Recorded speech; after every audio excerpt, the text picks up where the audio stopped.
केसरपुर नामक गांव में मालती और कैलाश अपने भरे पूरे परिवार के साथ रहते थे। उनकी बड़ी बहू श्रुति बहुत नकचढ़ी थी। एक दिन मनोज अपनी पत्नी श्रुति से कहता है, श्रुति मुझे जल्दी खाना दे दो, फिर मुझे शहर जाकर सामान की डिलीवरी करके आनी है।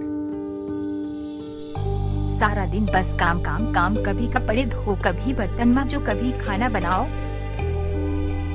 तुम्हारी माँ तो कोई काम करती नहीं, ना हमारी प्यारी देवरानी, मैं क्या करूँ? मनोज और श्रुति बातें कर ही रहे होते हैं कि मालती उनकी बातें सुन लेती है। क्या हुआ श्रुति, कोई परेशानी है क्या? परेशानी तो होगी ही ना माँ जी, सारा दिन काम करती हूँ और तो कोई कुछ करता नहीं, आप काम करें तो पता लगे। मनोज बेटा, इन रोज रोज के झगड़ों का कोई फायदा नहीं। अगर हमारे यहाँ रहने से इतनी परेशानी है तो हम दूसरे घर चले जाते हैं। मालती की बातें सुनकर सब चौंक जाते हैं। ये कहकर कैलाश और मालती अपने छोटे बेटे और बहू के साथ अपने दूसरे घर में रहने चले जाते हैं।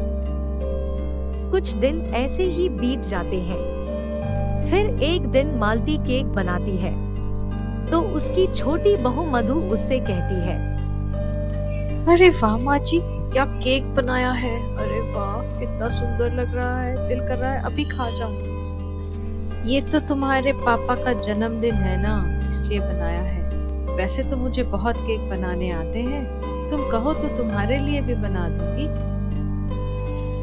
माँ जी, थोड़ा बहुत केक बनाना तो मुझे भी आता है, मेरे पापा की बेकरी में मैंने बहुत बार केक बनाया था। माँ जी, क्या हम भी बेकरी खोल सकते हैं?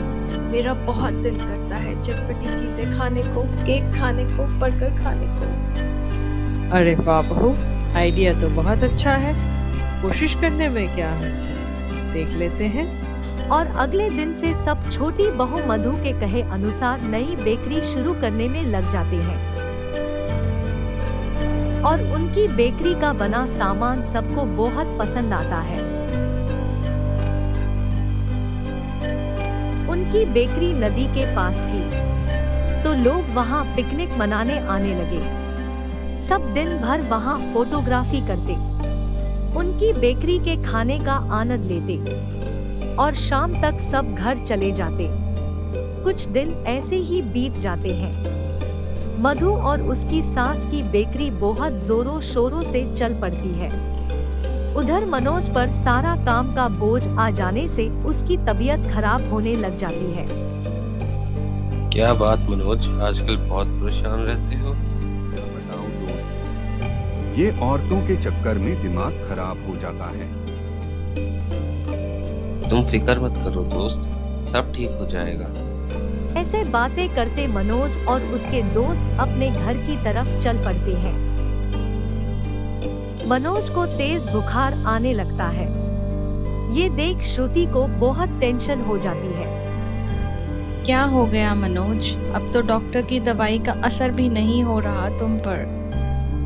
काम का बोझ बहुत बढ़ गया श्रुति, बाबूजी और मैं उनके साथ काम मिलजुल कर हो जाता था, पर अब मुझसे इतना काम ना हो पाएगा। मनोज की बातें सुनकर श्रुति बहुत उदास हो जाती है। उसे अपनी गलती का एहसास होने लगता है। शाम को श्रुति अपनी बेटी के साथ पार्क जाती है तो वहां उसकी सहेलियां मालती की बेकरी और उसकी देवरानी मधु की तारीफ कर रही होती है। हीना, तुमने नदी के पास वाली बेकरी का केक खाया? तुमने सिर्फ केक खाया, मंचूरियन और नूडल्स नहीं खाए? अरे फिर तुमने क्या खाया? अरे श्रुति, तुम कब आई? तुम्हारी बेकरी के लिए बहुत बहुत कांग्रेचुलेशंस। श्रुति उनकी बात सुनकर उदास हो जाती है और बिना कुछ कहे अपने घर चली जाती है। मनोज, तुमने सुना? सासू माँ की बेकरी तो बड़े जोरों शोरों से चल रही है। हाँ, तो क्या करें? तुमने ही तो उनको कहा था जाने के लिए। हाँ तो हो गई ना गलती, अब क्या करें? तुम्हारी गलती है तो तुम ही सुधारो। हाँ हाँ, सुधार लूंगी। कल चलो तो सही उनके पास। अगले दिन मनोज और श्रुति दोनों मालती की बेकरी में जाते हैं। उन दोनों को आता देख मालती चौंक जाती है। फिर श्रुति मालती से कहती है, कैसी है माँ जी आप? कैसी हो माँ? मैं तो ठीक हूँ बेटा। आज यहाँ की याद कैसे आ गई? माँ, मुझे लगता था सारा काम मैं और मनोज ही करते, पर आप लोगों के जाने के बाद जब मनोज की तबीयत खराब हुई तब मुझे एहसास हुआ कि मैं कितनी गलत थी। श्रुति बेटा, घर दीवारों से नहीं परिवार से बनता है। तुम्हें अपनी गलती का एहसास हो गया, मेरे लिए यही बहुत है। माँ जी, आपने मुझे माफ कर दिया।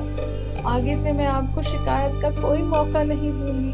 उस दिन श्रुति को अपनी गलती का एहसास हो गया और उसने सबसे माफी मांगी और सबने उसे माफ भी कर दिया। अब सब मिलकर काम करने लगे और खुशी से अपनी जिंदगी बिताने लगे।